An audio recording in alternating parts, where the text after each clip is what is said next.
দুই ঠোঁটের মাঝে বিড়ি টানা আওয়াজ নয়। এই আওয়াজটা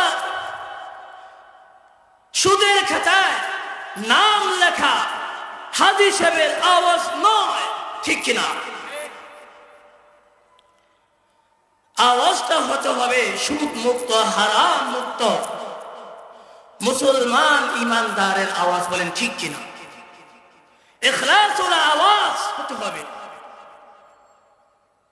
এক ইব্রাহিমের আওয়াজে নমরুদের দফা ঠান্ডা হয়ে গেল।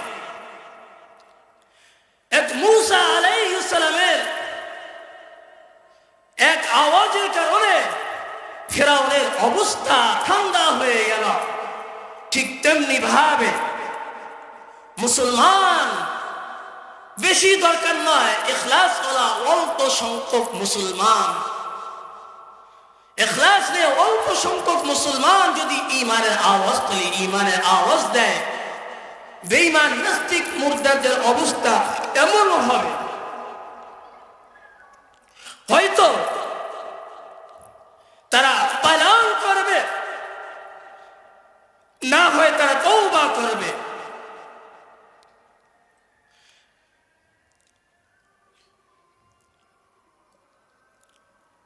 তো দ্বন্দ্ব থাকতে পারে, যত কিছু নিয়ে দ্বন্দ্ব থাকুক না কেন,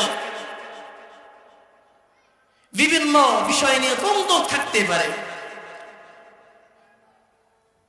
খাবারের বিষয় নিয়ে দ্বন্দ্ব থাকতে পারে, আরো বিভিন্ন বিষয় নিয়ে দ্বন্দ্ব থাকতে পারে, কিন্তু ঈমানের বিষয়টা কিন্তু এমন নয়।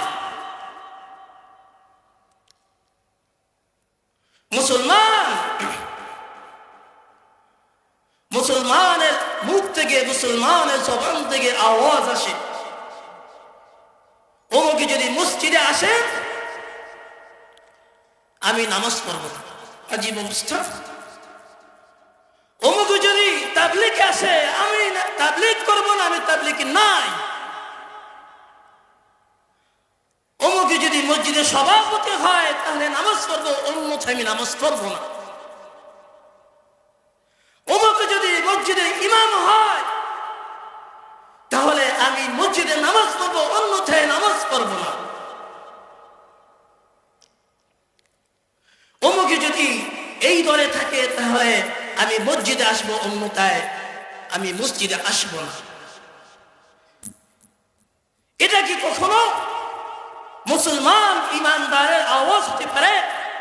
চিল্লে কা মুসলমান ইমানদার আওয়াজ হতে পারে?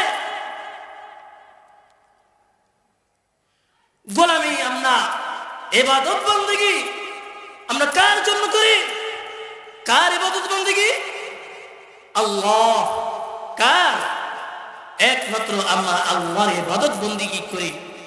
যাদের জবান থেকে এই ধরনের আওয়াজ বের হয় তারা আল্লাহর গোলাম নয়, তারা হইল শয়তানের গোলাম,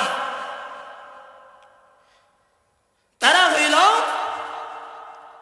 মানুষের গোলাম, মিস্টার শয়তান। বলে ঠিক কিনা? চিল্লে এখন ঠিক কিনা? ইবাদত বন্দেগী করব আল্লাহ তাআলা, নামাজ পড়ব আল্লাহ তাআলা। আমার দলের সাথে কিসের সম্পর্ক? অমুকের সাথে আমার কিসের সম্পর্ক? আমার পাশে কেউ থাকুক চাই না থাকুক, কিন্তু আমার ইবাদত বন্দেগী আমি করতেছি আল্লাহ, আমি ইবাদত বন্দেগী আল্লাহ চালিয়ে যাব, কেউ আমার পিছে থাকুক চাই না থাক। বলে ঠিক কিনা?